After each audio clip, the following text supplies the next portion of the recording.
So, yesterday, we got the official contracts of all the brand new Cincinnati Bengals players. Well, two of them. We got Geno Stone's contract and we got Zack Moss contracts broken down. And first off, Zack Moss signing just got so much better. So, Zack Moss signed a 2-year, $8 million deal, right? Pretty simple, pretty easy. Well, his contract, cap hit wise, is only $2.972 million this year. Now, obviously, yes, it's a $4.975 million next year, but you got to keep in mind every year the salary cap goes up like crazy amounts.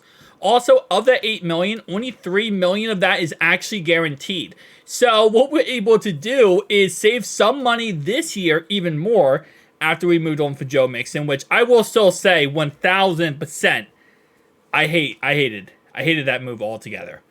If we would have kept Joe Mixon and potentially had this guy, Zack Moss in there with Chase Brown, kept Travion in the special teams role that he was in, and rocked those three running backs, I would have been okay with it, and that's probably, in my opinion, the best bet, but it is what it is. We saved money, and I have faith and trust in Duke Tobin and Katie Blackburn and Zach Taylor, so it is what it is. But as I was saying, though, I don't know why Betson clicked on that, $2.972 million. So, again, like I said, that's helps us out this year. Now, Geno Stone's contract is even better. And I won't say even better.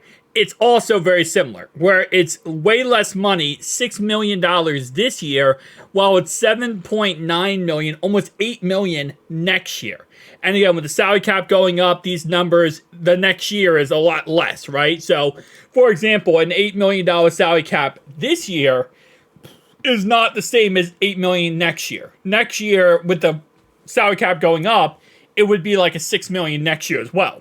So, again, like I said, just kind of cool how they structured these contracts to be very much team-friendly, even though we're signing players who really give us a great chance to win. Now, let's go ahead and go through all these different, situations. We do have a roster bonus for Geno Stone. So it says regular roster bonus, which is $3 million, $300,000 per game, $100,000 workout bonus, guaranteed salary is $3 million. So, kind of a breakdown. And then on the second year, his regular roster bonus, he gets nothing. So he gets a $3 million roster bonus, which, obviously Joe Mixon never was able to get to with us.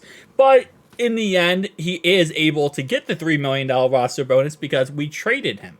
That's why we traded Joe Mixon, and instead of cutting him in the end, is because he kept his contract and his $3 million roster bonus. Anyway, though, going back to this, so he gets a regular roster bonus this year. At the end of this year, $3 million.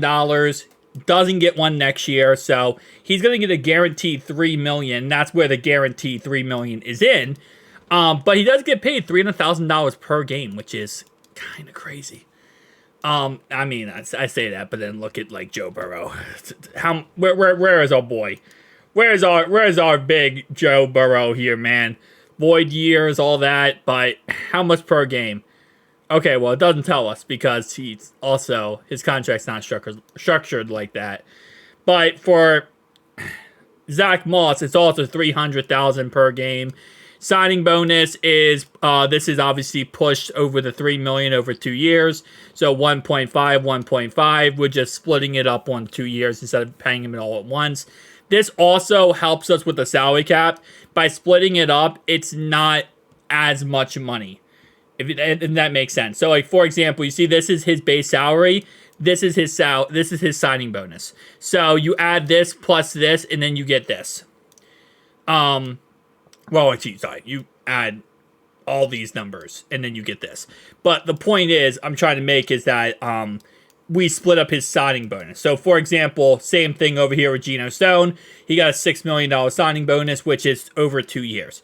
You could also use void years to do this, but when the signing bonus is only $3 million, there's no real reason to use void years and push the money too far in the future when you can just go ahead and do it over a 2-year period or the contract.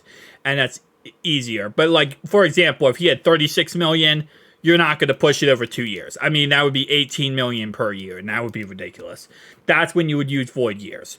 Anyway, so base salary right here, and then $300,000 per game as well. I want to see, is there any other player? Let me go to, like, for example, Jamar Chase. I know he's still on the rookie contract, so actually he's not a good example. Who's on a contract that is for the next couple years? Miles Murphy, rookie contract. Joseph Asai. He's still... No, he is still on the rookie contract. Who? Kappa. Let's see what Kappa's contract. Yeah, so he has a per game of $500,000. So again, like I said, it just comes down to over the, contract, $2 million over that said amount of time. But yeah, so $500,000 per game he gets paid. And then, of course, he has the roster bonus of $2 million, which he already got. So kind of just a little breakdown there of the contracts, which, again, like I said, kind of cool that they're somewhat team-friendly to help us out right now in the short term. I know that's kind of Cincinnati's whole point right now, and that's why we got rid of Joe Mixon, is to keep that short-term, contract structure going on, where it's, meant to say, not short-term contract structure, I don't know what I said there.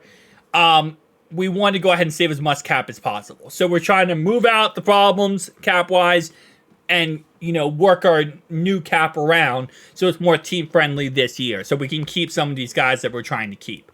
So, guys, tell me down below your thoughts and opinions. I'll see you guys next one. Peace.